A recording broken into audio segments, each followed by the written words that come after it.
আলামিন বলেন আল ইয়াউমা নাখতিমু আলা আফওয়াহিম ওয়া তুকাল্লিমুনা আইদিহিম ওয়া তাশহাদু আরজুলুহুম বিমা কানু ইয়াকসিবুন। আল্লাহ পাক বলেন কিয়ামতের দিন তোমাদের মুখমণ্ডল গুলো বন্ধ করা হবে।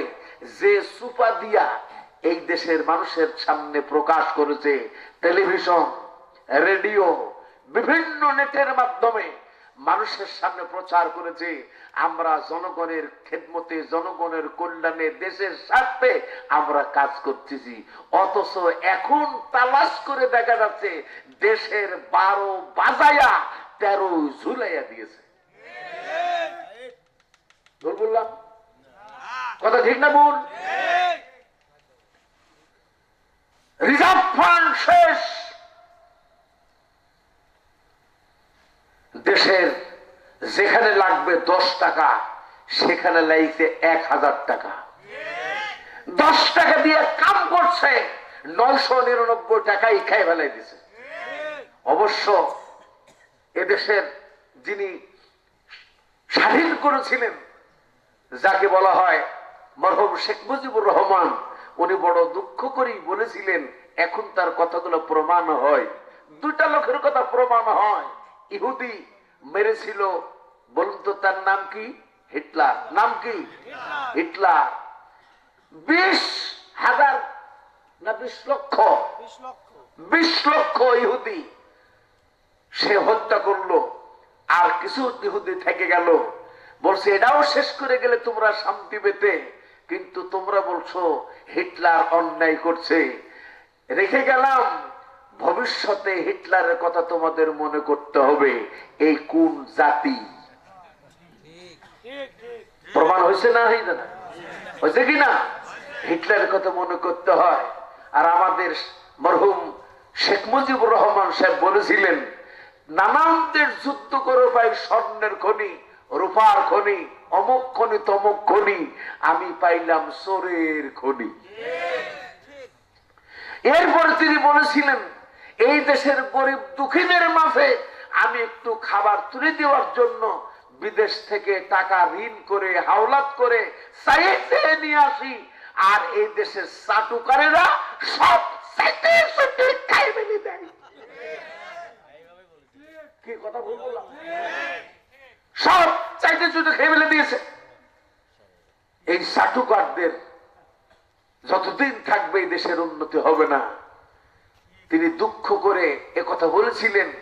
যখন এর ব্যবস্থা তিনি গ্রহণ করলেন, তারপরে ওরাই ওনাকে দুনিয়া থেকে সরিয়ে দিয়েছে। কথা ঠিক কিনা বাইরে? এখন আবার বহুত দিন পরে দেখলাম আসলে এমন সাথে জানে সাইটে সুটে একেবারে দেশের মাটি পর্যন্ত খেয়ে ফেলার উপক্রম হয়েছিল।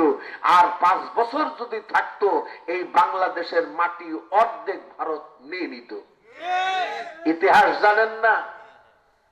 প্রত্যেক বর্ডার থেকে 10 কিলোমিটার, বর্ডার এরিয়া থেকে 10 কিলোমিটার জায়গা, এই জায়গাটাই বাংলাদেশের কোন মানুষ বাস করতে পারবে না।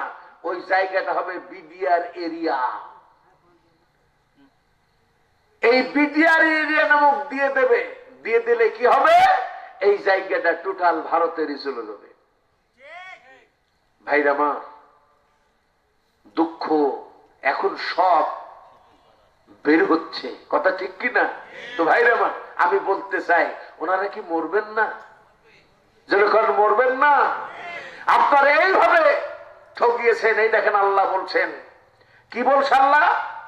আল্লাহ রাব্বুল আলামিন বলেন, ফাদখুলু আবওয়াবা জাহান্নাম খালিদিনা ফিহা ফালাবিসা মাসওয়াল মুতাকাব্বিরিন। সুতরাং তোমরা জাহান্নামের দরজা দিয়া ভেতরে প্রবেশ করো, আর তাই হচ্ছে তোমাদের স্থায়ী স্থান, চিরস্থায়ী। ওই জায়গাটা কি হবে? চিরস্থায়ী। শুধু তাই না, আল্লাহ পাক আরো বলছেন, অবশ্যই অহংকারীদের আবাস অতি নিকৃষ্ট হয়, যারা অহংকার তাকুব্বার। আরে এমন অহংকার তিনি করেছেন, আমার বাড়ির চাকর যিনি, তিনিও 400 কোটি টাকার মালিক, সাধারণ গাড়িতে চড়ে না, উনি চলাফেরা করেন হেলিকপ্টারে।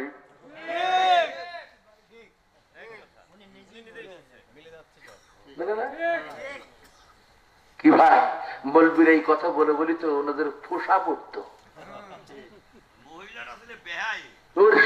দেখছেন ভাইরে মা, কথাই মিলে যায়, এরা সব জাহান্নামে যাবে, এদেরকে কেউ বাঁচাতে পারবে না। জাহান্নাম খুব শান্তির জায়গা না, কি বলুন, কি বলুন, শান্তির জায়গা। আযাবুন আলীমুম বিমা কানু ইয়াকযিবুন, কঠিন পীড়াদায়ক শাস্তি। একবার যে জাহান্নামের মধ্যে ঢুকছে, সারা জীবন এয়ার কন্ডিশনে বাস করেছেন, দামি দামি খানা খেয়েছেন, এরপর জীবনে কোনোদিন দুঃখ কাকে বলে অনুভব কোনোদিন করেন নাই। এই ব্যক্তি যখন জাহান্নামের আগুনে দেওয়া হবে, জাহান্নাম থেকে বের করার পর তারে প্রশ্ন করা হবে, তুমি কি জীবনে কোনোদিন সুখ করেছো, সুখ দেখেছো, অনুভব করেছো? চিৎকার মেরে বলবেন, না না না, আমার জীবনে আমি কোনোদিন সুখ কাকে বলে কোনোদিন দেখি নাই। যেমন ধরে ধরে ছাগলের মতো টানতেছে, আর ওরা বুঝতেছে ঠেলার নাম। আইন মন্ত্রী, ওরে সর্বনাশ, চ্যাটাং চ্যাটাং কথা। আইন মন্ত্রী এখন আইনের আওতায় আছে না, আইনের আওতা ছাড়া। উনি বলতেন, আইন ছাড়া কোন বেআইনি কথা আমি বলিতে পারি না। উনি জীবন ভর বেআইনি কাজ করে গেছেন, এখন অরিজিনাল আইনে কিরকম আইন, কাকে বলে, ও কত প্রকার, কি কি উদাহরণ সহকারে ওনাকে বুঝাইয়া দেওয়া হবে ইনশাআল্লাহ। ট্রাইব্যুনাল ওনাদেরই তৈরি, ট্রাইব্যুনাল কাউকে আহ্লাদ করে আনতে হবে, নিজের দড়িতে নিজেই ফাঁস। তুমি যাইবা কোনখানে, যাইবা কেমনে, ধরা পড়ে গেছো তুমি আল্লাহর কুদরতি জালে। কেউ বাঁচাতে পারবে না ভাইরে মা। এই জন্য আমাদের কবরে যেতেই হবে না, হবে না আমার বন্ধুরা।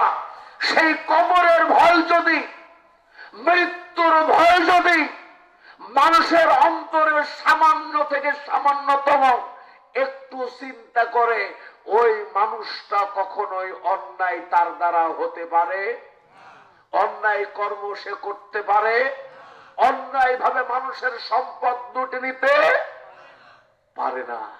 এই জন্য দরকার সৎ লোক। যেরকম কি দরকার, আর যেরকম কি দরকার, আল্লাহর আইন চাই, একটু জোরে বলেন না, আল্লাহর আইন চাই, সৎ লোকের শাসন চাই।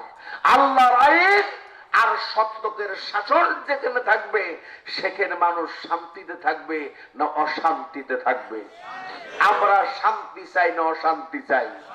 আমরা সৎ লোক চাই না অসৎ লোক চাই? হযরত ওমর খাত্তাব রাদিয়াল্লাহু আনহুর একটা কথা না বললেই আর হলো না, বলবো। নিজের কলিজার টুকরা সন্তান আবু শামা, নাম কি, নাম কি, একজন প্রেসিডেন্ট, অন্য জায়গা থেকে একটা অন্যায় করেই ফেলেছে, তাও ভুলবশত। সেখানে মীমাংসা করতে পারতেন কিনা? ভাইরা আমার, আবু শামা গেছে এক জায়গায় যুদ্ধ করতে, অথবা সফরে, অথবা বাণিজ্য করতে, যে কোনো একটা এলাকায় তিনি ঘুরতে গেছেন। এমন সময় প্রচন্ড পানির পিপাসা, পিপাসার সময় তাবুর অন্য তাবুকে যে বলছে, আমাকে একটু পানি দাও, প্রচন্ড পানির পিপাসা হয়েছে। তখন তাবুর বলা হলো, ওই তাঁবুর ভেতরে ঘোড়ার মধ্যে ভাড়ের মধ্যে পানি আছে, আপনি দয়া করে খান। কারণ সেই সময় আরবের একটা নিয়ম ছিল, কি জানেন? নিয়মটা হচ্ছে আপনার পানির ভেতরে খেজুর দেওয়া। পানির ভেতরে কি দেওয়া? খেজুর। এই খেজুর পানিতে দিলে আমরা যেমন স্যালাইন খাই, স্যালাইন খেলে শরীর শক্তি তাগত একটু বৃদ্ধি পায়, ওই পানিটা খেজুর ভেজানো পানি খেলে শরীরের শক্তি এবং পিপাসা দুইটাই নিবারণ হয়। সুবহানাল্লাহ। এখন এই খেজুর পানির মধ্যে যদি ৬-৭ দিন রাখা হয়, তাহলে এই পানি আর পানি থাকে না, পানি হয়ে যায় মাদক দ্রব্য। কথা বুঝতে পেরেছেন? এখন ওই ভাড়ের ভিতরে তাঁবুর মধ্যে ৬-৭-৮ দিনের খেজুর ভিজানো আছে, এইটা কেউ লক্ষ্য করেনি, খেয়ালও করেনি। আবু শামা পানি পাওয়ার সাথে সাথে যেমন পিপাসা ঢক ঢক করে বাইরে দিয়েছে, যতদূর খাওয়া দরকার খাওয়ার পরে এখন আল্লাহর বান্দা তাঁবু থেকে যখন বের হচ্ছে, তখন ঢোলাঢুলি শুরু করেছে। ঢোলাঢুলি করলে জনগণ দেখবে না? দেখবে না? দেখে ফেলেছে। হঠাৎ করে খবর হয়ে গেল, সঙ্গে সঙ্গে খবর হয়ে গেল আবু শামা তাল হয়ে গেছে, সে মদ খেয়েছে। আসলে তিনি এই পানি খেয়েছিলেন। আমার ভাইরা, সঙ্গে সঙ্গে তৎসময়ের গভর্নর চিন্তা ভাবনা করে দেখলেন, যদি এই বিচারটা আমি প্রকাশ্যে করি, আমিরুল মুমিনিনের কান পর্যন্ত পৌঁছায়া যাবে। বলা যায় না, উপরে চালিয়ে যাও, আমার উম্মত মৃত্যুর সময় বেঈমান হয়ে মারা যাইতে পারে। আমি রাসূল সহ্য করতে পারবো না। আমি তোমাকে বলছি, যত কষ্ট আমারে দাও, আমার উম্মতকে কোনো জান কবজের সময় কোনো কষ্ট দিও না, ওয়াদা দাও। আজরাইল বলেন, ইয়া রাসূলুল্লাহ, আমি আজরাইল ওয়াদা দিলাম, আপনার উম্মতের জান, আপনার প্রকৃত উম্মত যারা হবে, ওদের জানটা যখন আমি কবজ করব, যেমন সন্তান তার মায়ের স্তনে দুধ পান করতে করতে বুকের উপর ঘুমিয়ে যায়, আপনার উম্মত ঠিক ওই রকমই ঘুমিয়ে যাবে, তারা মরণ যন্ত্রণা বুঝতে পারবে না। সেই নবীর উম্মত হলাম আমরা। ভাইরা আমার, তাহলে আম্মা জান আয়েশা সিদ্দিকা রাদিয়াল্লাহু আনহা হাদিস শরীফের মধ্যে বলছে, আমার রাসূলের জান কবজের পর থেকে মৃত্যু যন্ত্রণা আর যার যতই হোক, আমার ভেতরে কোনো টেনশন আসে না। আমি ওইভাবে কোনো ভাবনাও ভাবি না, চিন্তাও করি না, কারণ আমার রাসূল মৃত্যু যন্ত্রণা পাইছে, এই মৃত্যু যন্ত্রণা সবাইকেই পেতে হবে। কেমন যন্ত্রণা? আপনারা নাম জানেন, হযরত ইদ্রিস আলাইহিস সালাম, নবীর নাম কি? ইদ্রিস আলাইহিস সালাম। ওনার সাথে আজরাইলের খুব ভালোবাসা ছিল। হযরত ইদ্রিস সালাম তার জান কবজের জন্য আল্লাহর নির্দেশ আসলো। আসার পরে তিনি একটা প্রস্তাব দিন, আজরাইল, আল্লাহর কাছ থেকে একটা পারমিশন নেব, আমি তারপরে জান কবজ। কি বলছে? আল্লাহ, তোমার দরবারে ফরিয়াদ, এই পৃথিবীতে তুমি যার জান একবার কবজ করিয়েছ, দ্বিতীয়বার সে আর বাঁচে নাই। কেউ বেঁচেছে নাকি? কিন্তু মরণের অবস্থা নাকি, যন্ত্রণা নাকি, কষ্ট নাকি, এইটা কেউ জানে না।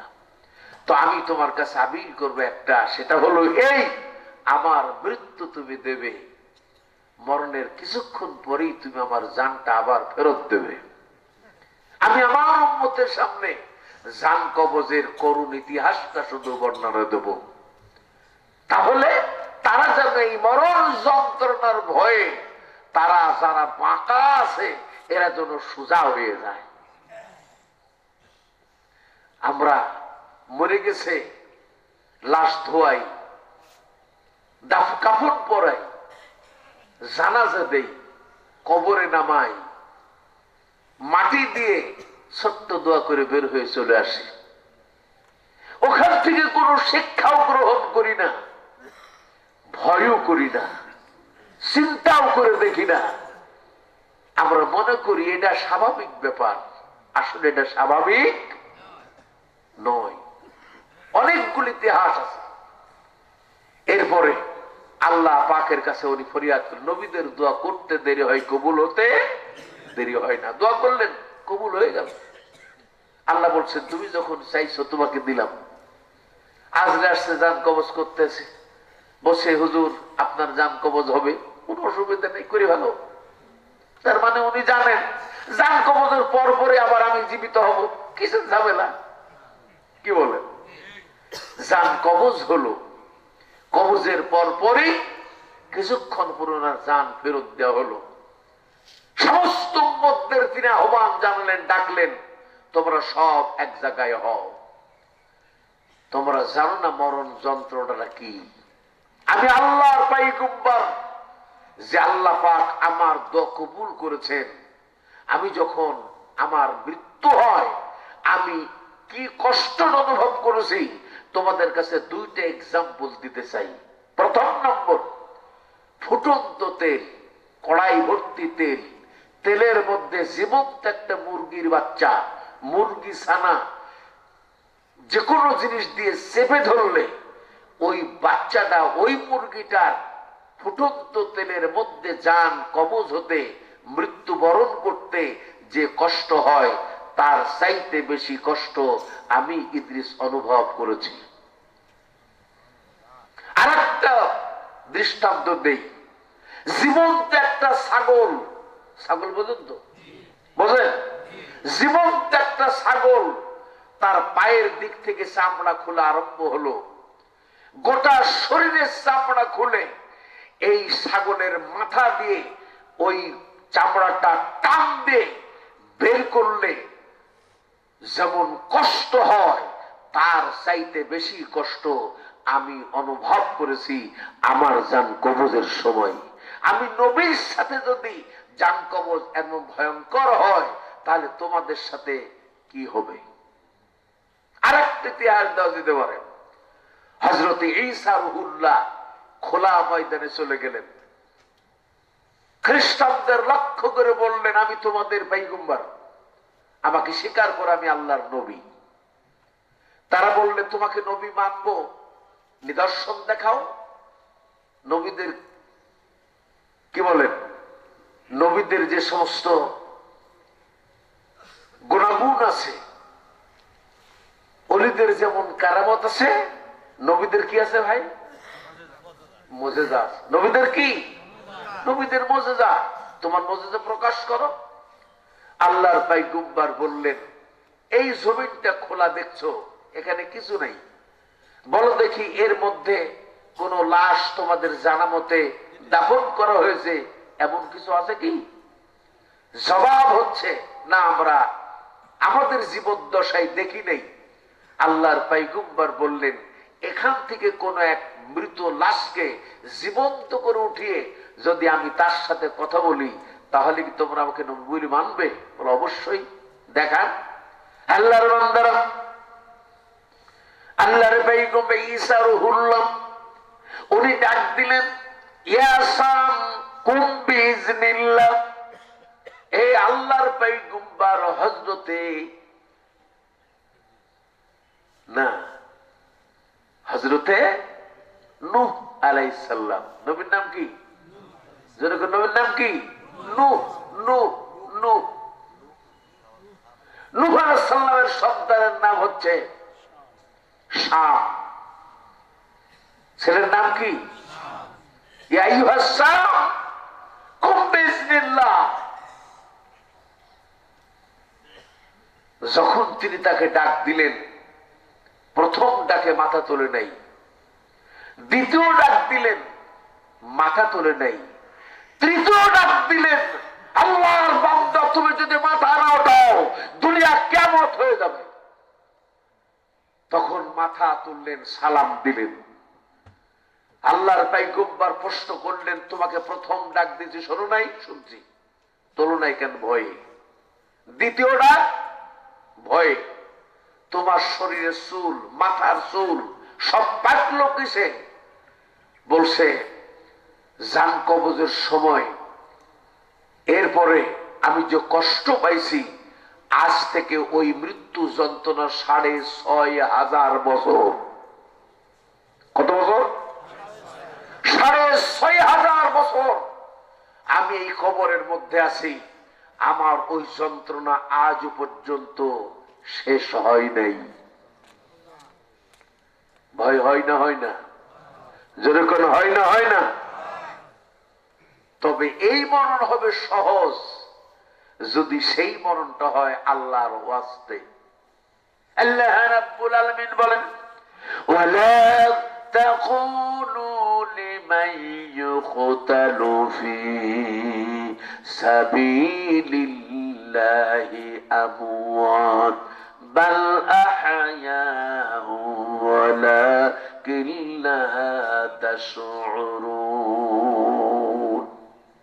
আল্লাহ রাব্বুল আলামিন বলেন, যারা আমার পথে আন্দোলন করতে গিয়া, আমার দিনের সংগ্রাম করতে গিয়া, আমার হুকুম প্রতিষ্ঠা করতে গিয়া যারা মৃত্যু মুখে পতিত হয়েছে, অর্থাৎ শাহাদাতের তামান্না পান করেছে, খবরদার খবরদার, তোমরা তাদেরকে মৃত্যু বলে দাবি করো না। যদিও তোমাদের চোখে তারা মৃত্যু, আমি আল্লাহ তাদেরকে জীবিত রেখেছি। জোরে বলেন সুবহানাল্লাহ। আমি তাদের খাওয়াই, আমি তাদের খাওয়াই। কোরআনে কারীমে আল্লাহ আরো বলছেন, ইন্নাল্লাহা আশতারা মিনাল মুমিনিনা আনফুসাহুম ওয়া আমওয়ালাহুম বিআন্না লাহুমুল জান্নাহ। আল্লাহ পাক বলেন, মুমিনদের জান এবং মাল আমি আল্লাহ দুনিয়ার কোন সাধারণ বিনিময়ে খরিদ করি না। আমি খরিদ করি মুমিনের জান আর মাল আমার জান্নাতের বিনিময়। সুবহানাল্লাহ হবে না? দুনিয়ার মধ্যে যে মরণই হোক, জ্বরের মরণ, টাইফয়েডের মরণ, গাছের থেকে পড়া মরণ, অসুখ হয়ে কতরায় কতরায় মৃত্যু, এই মরণ হলো একরকম কষ্টের মরণ। আর শাহাদাতের মরণ সবচাইতে সহজ মরণ।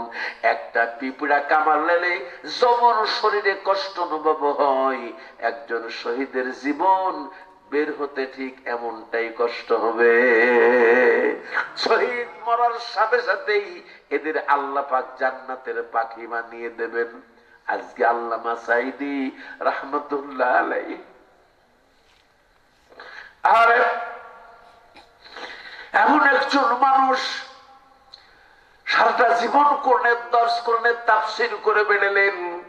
সারা পৃথিবীর মানুষ যাকে চিনতে পারলো, এই বাংলার কমবক্ত হতভাগারা চিনতে পারলো না।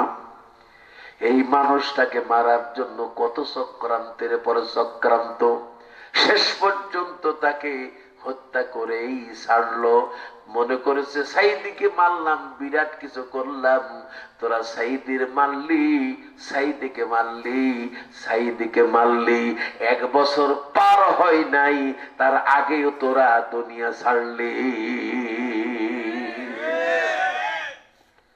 সব জায়গায় হাত দিলে হাত চলে না, কোন কোন জায়গায় সাবধান হতে হয়। আল্লাহর ওলি আজকে আমি মনে করি আল্লামা সাঈদী সাহেব জান্নাতের পাখি হয়ে উড়ে বেড়াচ্ছে। সারা পৃথিবীর মানুষ যার জন্য চোখের পানি ফেলে, আরে ওই মানুষটা, দুঃখজনক কথা, মনে করেছো মারলেই বেঁচে যাবা, আপদ সাফ হবে। না না না, এক সাঈদীকে হত্যা করেছো, লক্ষ সাঈদীর কণ্ঠ খুলে গেছে। কোন বক্তাকে শিখানো লাগে না, কোন বক্তাকে তালকিন দেওয়া লাগে না। যেমন তোমরা বলতে আমাদের দোয়া করতে হবে এই কায়দায়, এই নাম নিয়া, অন্য পথে দোয়া করা যাবে না।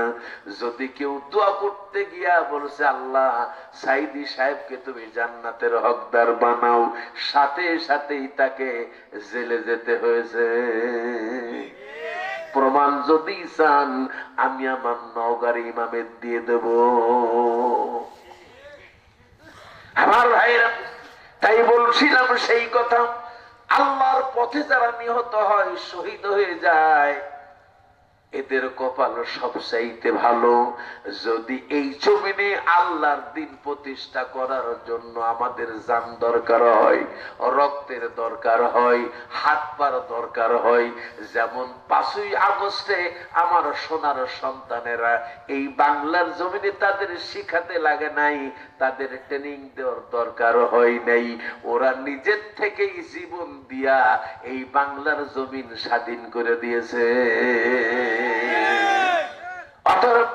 এরপরও যদি এই বাংলার জমিনে আল্লাহর দিন প্রতিষ্ঠা করার জন্য যদি রক্তের দরকার হয়, জানের দরকার হয়, মালের দরকার হয়, দেওয়ার জন্য আপনারা কি প্রস্তুত আছেন? যেরকম আছেন, কারা কারা আছেন? দুইটা হাত তুলে আল্লাহু আকবার বলে দেখান।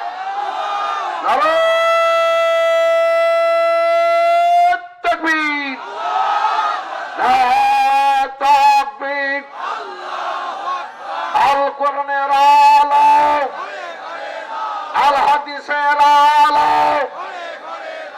তোমার নেতা আমার নেতা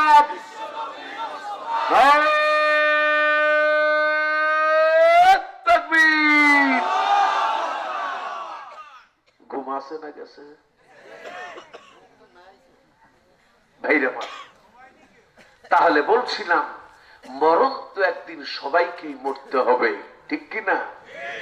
কিন্তু কাছের কাজীর মরণ যদি হয়, এই মরণ হবে দামি মরণ। যেমন মরছে আফগানিস্তানের মুসলমানেরা, কি বলেন? 20 বছর আমেরিকার সঙ্গে যুদ্ধ করে জান দিয়েছে, শহীদ হয়েছে, বিনিময়ে আফগান এখন মুক্ত। কথা ঠিক না বেটি? আবার লেগেছে ওই শয়তান মুসলমানদের সবচাইতে বড় শত্রু দুশমন ইহুদি ইসরায়েল প্যালেস্টাইনের মুসলমানদেরকে নির্মম ভাবে আজ প্রায় মনে হয় 40-41 হাজারের কাছে পৌঁছে গেল। নারী পুরুষ শিশু বাচ্চাদেরকে অতর্কিত বোম্বিং করে করে নির্মম ভাবে হত্যা করছে। ইসরায়েলের জন্য দুঃসংবাদ দিতে হবে, অল্প সময়ের ভেতরে ইসরায়েলেরও কবর হবে। মুসলমানের রক্ত যেই জমিনে ঝরবে, ওই জমিন উর্বর হবে না দুর্বল হবে? প্যালেস্টাইন বিজয় হবেই হবেই হবে ইনশাআল্লাহ। পাশে আমরা বাংলাদেশ, এই দেশটার নাম কি? এটা কোন মাস? বিজয়ের মাস। এই বিজয়ের মাসে পরাজিত শক্তি ভারতের মাটিতে বসে বসে এই দেশ ধ্বংসের পাঁয়তারা চালাচ্ছে। কথা কি ঠিক? কথা কি ঠিক? নানাবিধ চক্রান্ত তাদেরকে দিয়া করছে।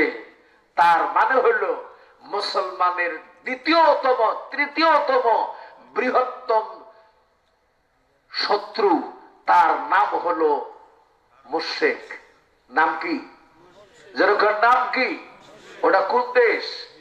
ওটা মুশরিকের দেশ। যেরকম কিসের দেশ? ওরা মুশরিকের দেশ। এই মুশরিকরাও বাংলাদেশের সাথে একটা সংঘাতে আসতে চাচ্ছে, কিন্তু আল্লাহর জাতের কসম, আমার নবী তার পাক জবানে বলে গেছে, গাজায়ে হিন্দ আলামত শুরু হয়ে গেছে। তবে হ্যাঁ, আল্লাহর নবী হাদিস শরীফের মধ্যে বলেছেন,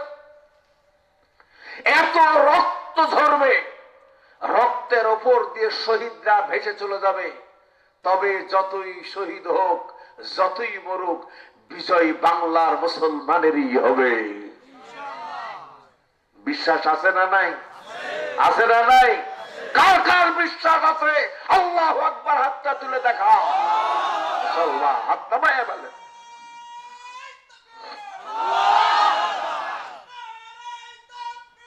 আল্লাহু আকবার। হুঁশিয়ার সাবধান, ইসলামের শত্রুরা। ভারতের রক্ত চক্ষু বাংলাদেশ পরোয়া করে না। দি মুসলিমস আর ব্রেভস, পৃথিবীর ভিতরে সবচেয়ে সাহসী এবং শক্তিশালী হচ্ছে মুসলমান। সুতরাং আলু দিবা না, পেঁয়াজ দিবা না, ধমক মারো, তোমার পেঁয়াজ বাংলার মানুষ পেশাবো করবে না, আলু পেশাবো করবে না। কারণ বাংলাদেশে যে জমি আছে, এই দেশে উন্নত জাতের আলুর আবাদ শুরু হয়ে গেছে। 1 বিঘাতে 100 মনের 80 মন 90 মন আলু হচ্ছে। পেঁয়াজ তুরস্ক থেকে আমদানি করা হয়েছে। তুরস্কের যে পেঁয়াজ, এক জাতের পেঁয়াজের বেসন দেশে আসছে। এই দেশে এই মাটিতে 1 বিঘা জমিনে 95 মন পেঁয়াজ হয়েছে। আল্লাহু আকবার বলে। সুতরাং ভাইব না কারুর দ্বারা কারুর কি বলেন বাংলাদেশ এগিয়েই যাবে। আজকে পত্রিকাতে দেখলাম, ফেসবুকে সম্ভবত, ডক্টর ইউনূস বলছে চীনের যুদ্ধ জাহাজ বাংলাদেশে পাহারা দেওয়া হবে। ভারতের কি বলেন ভয় নাই, মুসলমান কোন ভয় নাই, মুসলমান মরতে ভয় পায় না।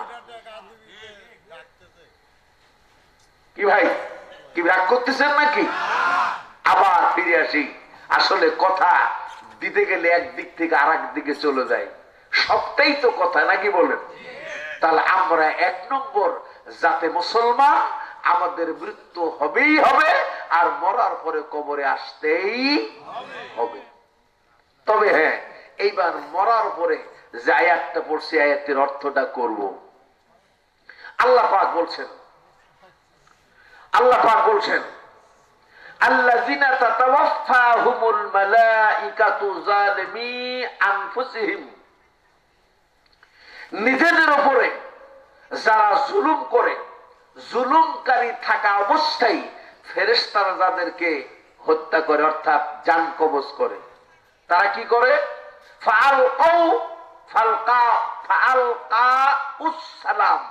তারা তাদের কাছে আত্মসমর্পণ করে এবং বলে, মা কুন্না না'মালু মিন সুই, আমরা কোনো পাপ কাজ করি নাই।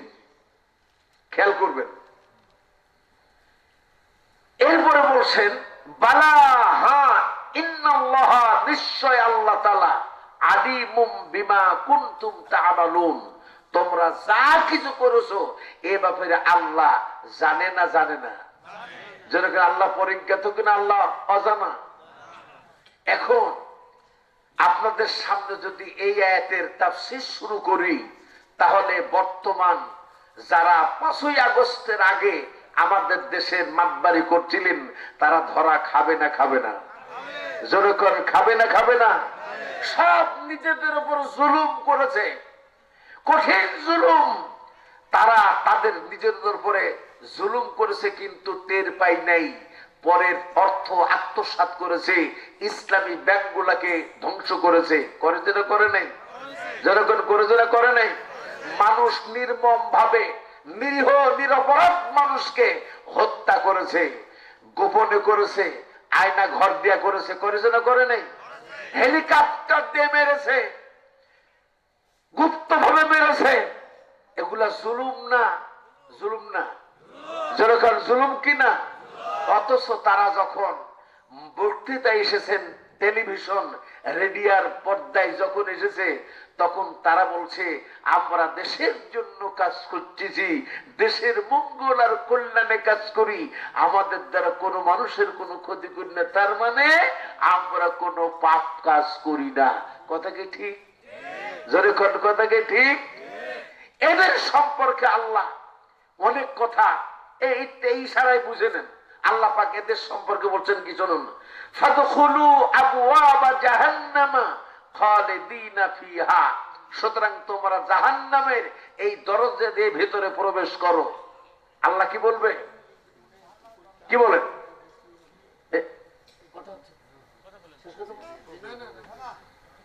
ভাইরা কি কথা বুঝতে পারছেন? আল্লাহ পাক বলছে জাহান্নামের দরজা দিয়ে তোমরা ভেতরে প্রবেশ করে। এই জালেমরা, এই অত্যাচারীরা এই অবিচারীরা, এই জুলুমবাজ, এই সমস্ত ব্যক্তিদেরকে দুনিয়ার আদালতে ওরা এদিক সেদিক দিয়ে পেশ কাটিয়ে বাঁচতে পারে, আল্লাহর হাতে ওরা বাঁচবে? যখন বাঁচবে, জাহান্নামের মালিকানা কার হাতে? জান্নাতের মালিকানা কার হাতে? শেষ বিচারের দায়িত্ব কার হাতে? শেষ বিচার সবচেয়ে বড় বিচারক কে?